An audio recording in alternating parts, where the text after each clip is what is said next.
Subhanaka la ilma lana illa ma 'allamtana innaka antal alimul hakim. La haula wa la quwata illa billahil aliyyil adzim.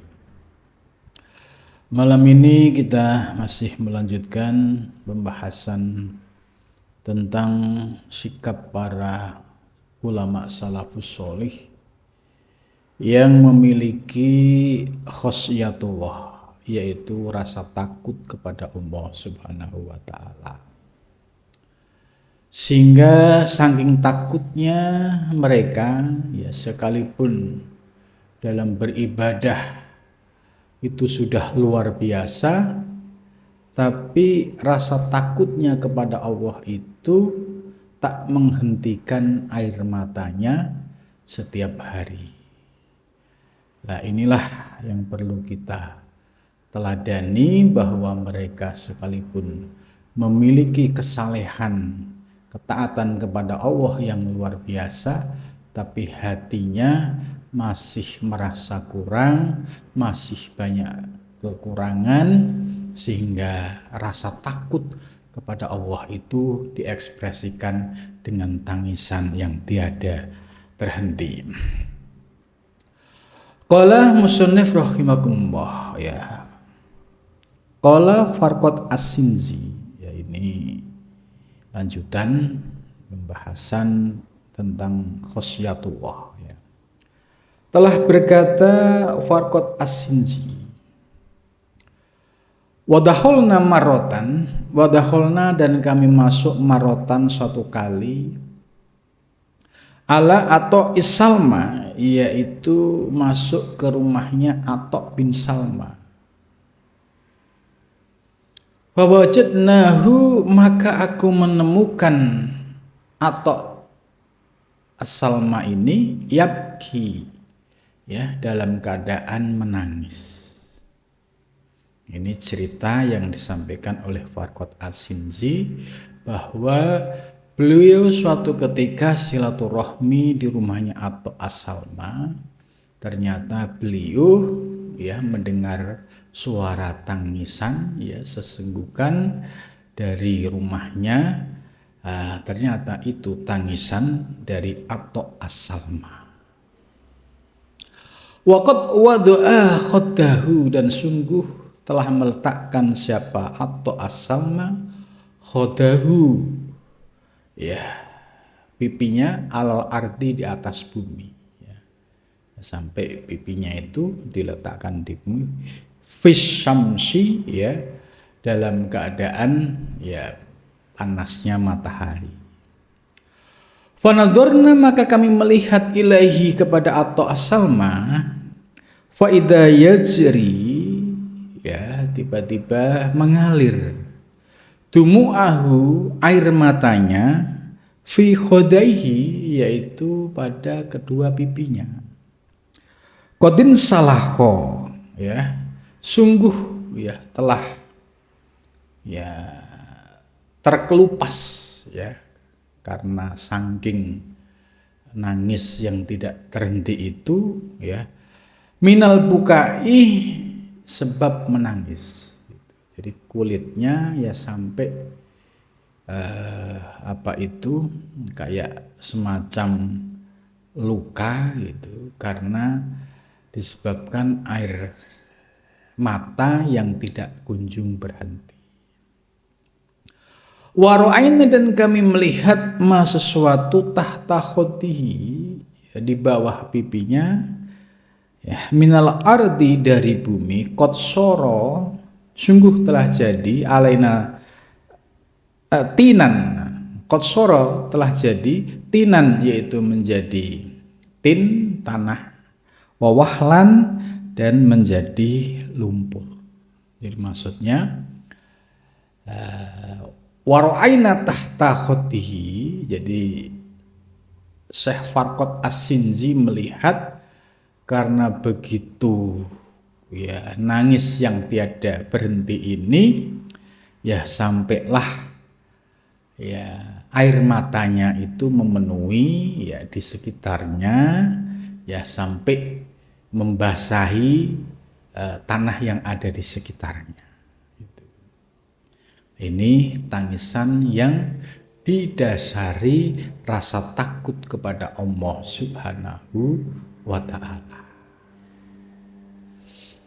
Wa kana dan ada radhiyallahu anhu, ya, Syekh Atha radhiyallahu anhu, kasiron kebanyakan ma yatalaqqadumu ahubiyatihi. Jadi Syekh atau As-Salma ini jarang sekali mengusap atau mengelap air matanya dengan tangannya. Wa yurassiha haulahu, dan menetes ya di sekitarnya. Hatta yadunna, sehingga menyangka siapa ad-dakhilu, orang yang masuk, anna dzalika, sesungguhnya demikian, ma'ul wudu, ya dianggap air wudu. Jadi ini kedahsyatan rasa takutnya Syekh Atha As-Salma kepada Allah, sampai nangisnya, air matanya itu tidak berhenti. Dari kisah ini ya dapat kita ambil sebuah pelajaran. Kenapa Syekh Atha As-Salma memiliki kedahsyatan di dalam khosyatullah, rasa takut kepada Allah Subhanahu wa ta'ala. Karena sudah barang tentu orang-orang yang memiliki rasa khosyah, rasa takut kepada Allah, sudah membayangkan bagaimana pedihnya siksa api neraka.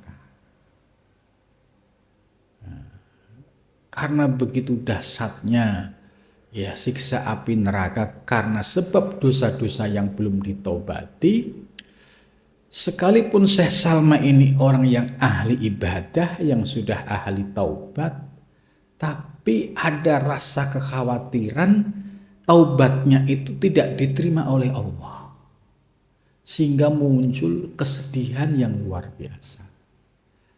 Nah, ini artinya bahwa kita tidak boleh terlalu pede ya dengan amal ibadah kita yang belum tentu diterima oleh Allah. Tapi kita sudah berani memastikan bahwa kita ahli surga. Ini namanya terlalu kepedean. Ya. Nah, kalau terlalu pede, akhirnya tidak pernah introspeksi ke dalam diri, tidak pernah muhasabah ke dalam diri. Apakah sholatnya misalnya sudah benar-benar diterima oleh Allah Subhanahu wa ta'ala atau tidak? Indikator sholatnya diterima atau tidak bisa dicek dari lintasan yang muncul pada dirinya pada saat ibadah. Apakah pada saat ibadah masih ada lintasan riya, pamer, untuk dilihat tetangga, dilihat manusia, ingin dipuji orang gitu.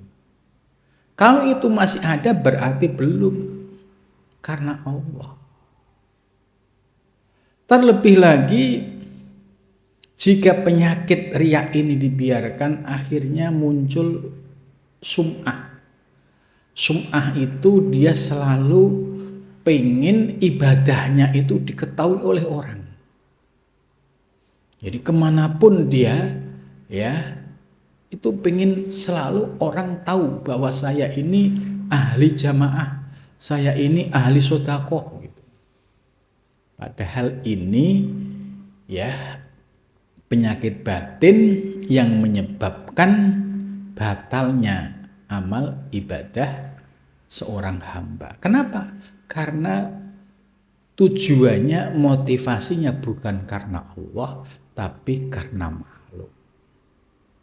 Nah, kalau paham penyakit-penyakit batin seperti ini, tentu akan malu kepada Allah kalau dia kepedean hanya modal rajin sholat ya jamaah, kemudian muncul tadi pengen dipuji oleh makhluk, pengen dilihat oleh makhluk, kemudian ditambah lagi muncul ujub, heran terhadap dirinya sendiri ya, kemudian akhirnya muncul kesombongan.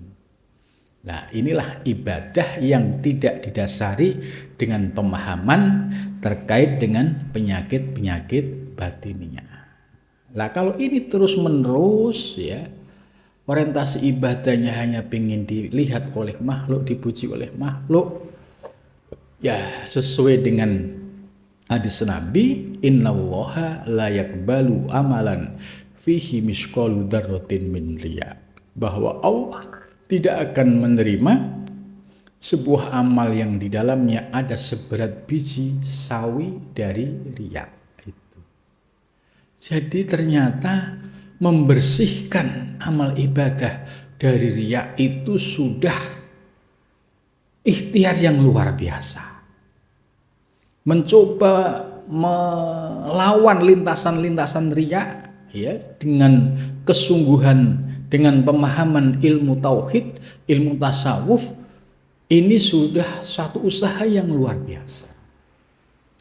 Karena itu ya perlu kita terus ya memperdalam ilmu kita, pemahaman kita.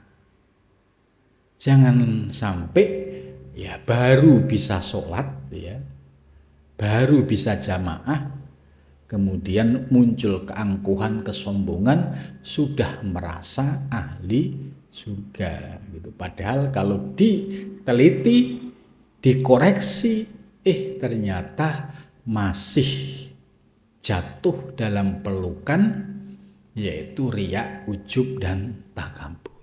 Itu. Nah, orang-orang yang seperti ini disuruh nangis sulit karena sudah kepedean dengan ibadahnya.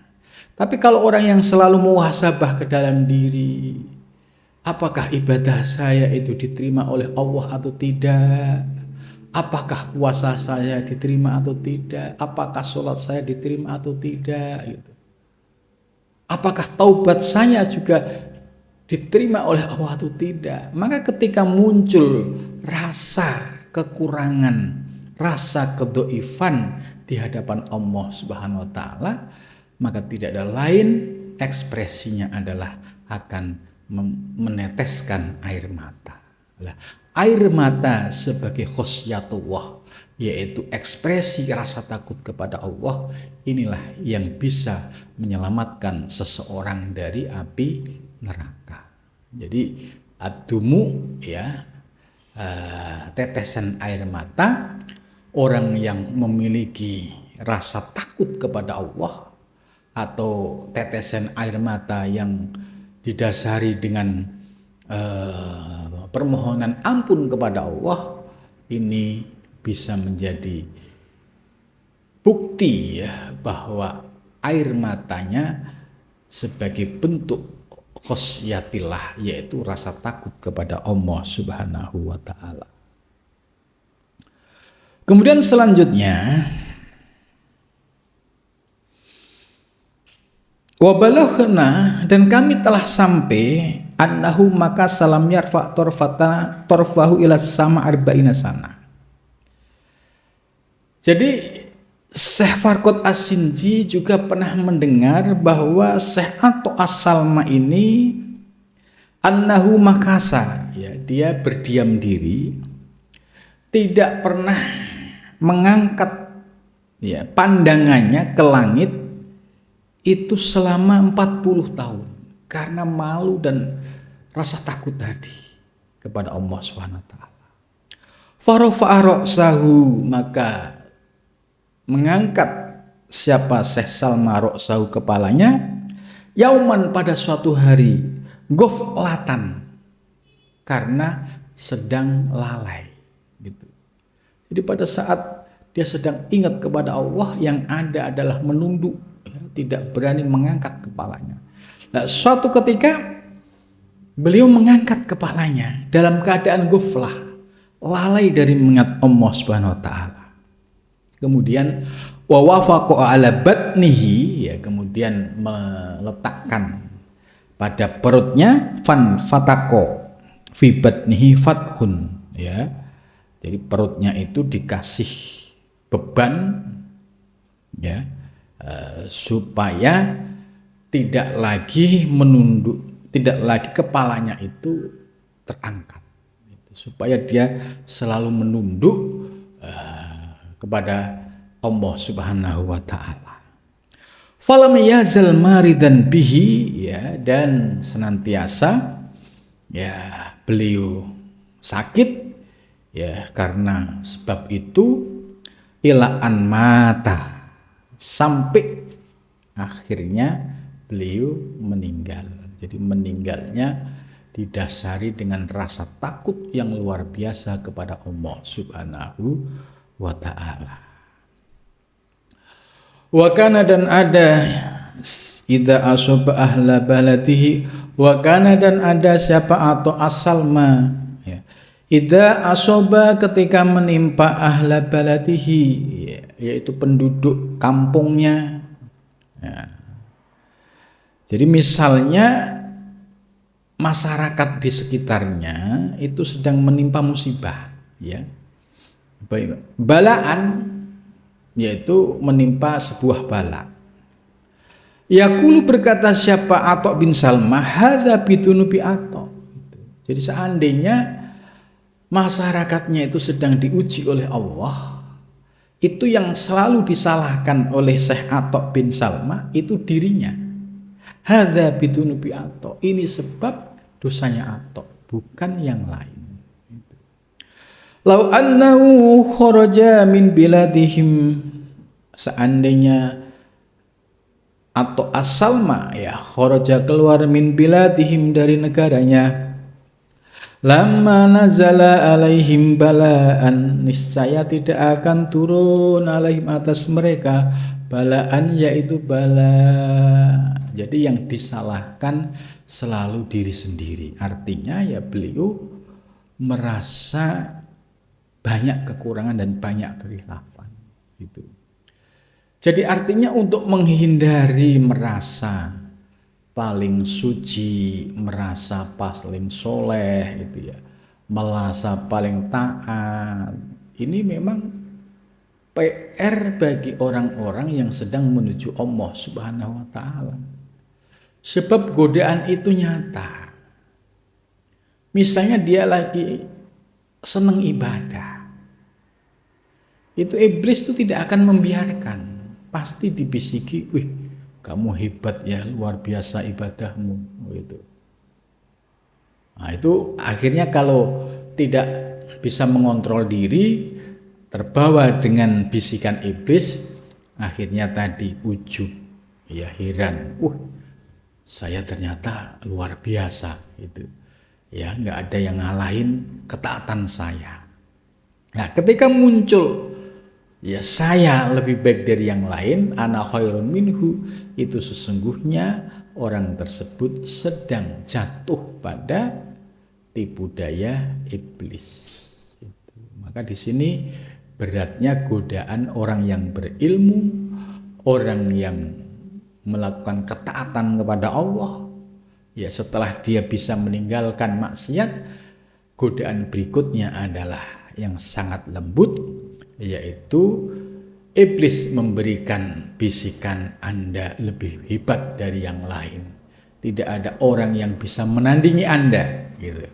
Ketika itu diiyakan, ana khairun minhu, maka jatuhlah pada pelukan iblis. Nah, Syekh atau asalma ini tidak sampai, contoh tadi, ketika kampungnya ada musibah, itu yang disalahin bukan orang lain, padahal dia itu siang malam gak pernah tidur, selalu dalam keadaan ibadah. Kalau ada musibah, beliau menyatakan hadza bidunubi Atok, ini sebab dosa Atok, gitu. Andai Atok keluar dari kampung ini nih, saya gak ada bala, gitu. Jadi merasa dirinya itu sebagai hamba yang penuh dosa, hamba yang sangat hina. Wakana, dan ada siapa atau asalma golibal laili, ya, biasa kebiasaan di malam hari, yamassu jildahu mukhafatan, yaitu menyentuh jildahu, kulitnya, mukhafatan, karena rasa takut. Ayyakuna hendak ada qad masaha, ya telah berubah bentuknya. Itu. Wa kana dan ada siapa atau As-Salma radhiyallahu anhu yaqulu dia berkata kharajna kami keluar marotan pada suatu hari min Utbatil Gulami dari rumahnya Utbah al-Gulam famarra maka lewat bina serta kami ala makanin atas satu tempat fasakoto maka gugur mahsian dalam keadaan pingsan. Itu jadi beliau ketika melewati sebuah tempat tiba-tiba pingsan. Falamma afaqo maka pada saat sembuh kola berkata siapa atau As-Salma hadza makanun inilah adalah tempat asaitullah aku telah bermaksiat Allah kepada Allah Ta'ala Maha Tinggi fihi di tempat ini. Jadi ketika beliau melewati sebuah tempat dan beliau ingat bahwa di tempat itu dulu pernah bermaksiat, apa yang terjadi? Fasakoto mahsian, beliau langsung pingsan, ambruk. Maka pada saat dia sadar terus menyampaikan hadza makanu asaitullah gitu, sampai sedahsyat itu. Fihi pada tempat itu wa ana shaghirun sedangkan aku pada saat masih kecil dunal bulugi sebelum balik gitu ya. Ini ya keteladanan yang luar biasa. Jadi ketika dia masih kecil ya melakukan sebuah kesalahan itu pun ekspresi rasa takutnya kepada Allah sampai pingsan. Padahal pada saat itu usianya belum balik gitu. Wa kana dan ada dalika tersebut bada'an sholat wa kana dan ada atau As-Salma ya. Bada'an sholat setelah dia sholat as-subha subuh biwudu'il isya'i dengan wudunya isya. Jadi beliau karena saking luar biasanya dalam ibadah sholat subuh itu pakai wudhu sholat isya. Nahwa arba'ina sanah selama 40 tahun. Ya artinya semalaman penuh beliau tidak tidur. Wa ashabuhu hatta nahalat dia dan para sahabatnya hatta nahalat sehingga kurus abdanuhum badan mereka.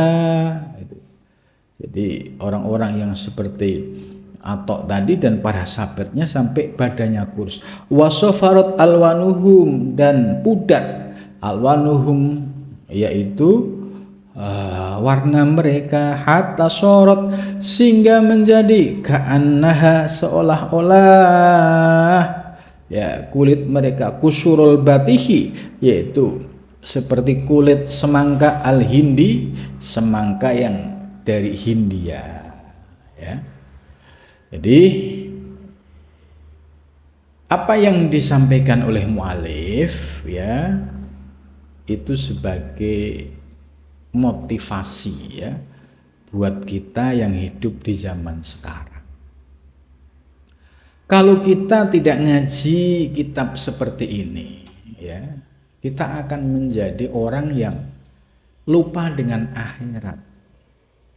Ya, tidak pernah terlintas dalam pikirannya bahwa kita di dunia ini sementara itu sulit untuk muncul dalam pikirannya. Yang ada ya orientasinya seolah-olah hidup ini kekal. Terus bagaimana mencari kekayaan sebanyak-banyaknya ya, mengabaikan norma-norma agama. Sehingga dengan cara apapun ya yang penting bisa mendapatkan harta. Nah, orang-orang yang seperti ini nah inilah orang yang tertipu dengan dunia. Bahwa di dunia ini tidak lama. Ya, orang paling berumur berapa sih? 60, 70, 80. Setelah itu dia pindah alam. Pindah alamnya itu jauh lebih lama daripada kehidupannya di dunia. Nah, kalau perpindahan ke alam barzah tanpa dibekali dengan amal, ya tanpa pernah bertaubat dengan apa yang dilakukan pada saat dia masih hidup, maka ini akan berdampak pada kehidupan di alam barzah. Di alam barzah itu hanya dua kemungkinan. Kalau bisa lolos dari pertanyaan mungkar nakir, akan mendapatkan yang namanya nikmat kubur. Tapi kalau tidak lolos, ya menjawab pertanyaan mungkar nakir, ya dia dalam keadaan mendapatkan siksa kubur. Dan ini sampai kiamat. Nah, kalau orang tahu ya peta kehidupan setelah kematian itu seperti ini, kan alangkah sedihnya ternyata bekal ibadahnya minim. Investasi untuk di akhirat minim. Berbuat amal soleh minim. Sehingga dihitung-hitung bisa jadi minus. Karena amal ibadahnya ya masih terkena riya, ujub, takabur. Ditambah lagi merasa pede ya, seolah-olah dia ini ya ahli surga. Padahal dia tidak sadar amal ibadah yang dia lakukan karena tidak pernah ngaji tasawuf, tidak pernah ngaji soal penyakit-penyakit hati, sehingga amal ibadahnya seluruhnya ya itu terkena penyakit riya tanpa disadari. Nah, di sini bahayanya. Maka baru ya menyesal ya. Idza ja'athumus sa'ah bahtatan qalu ya khusratana.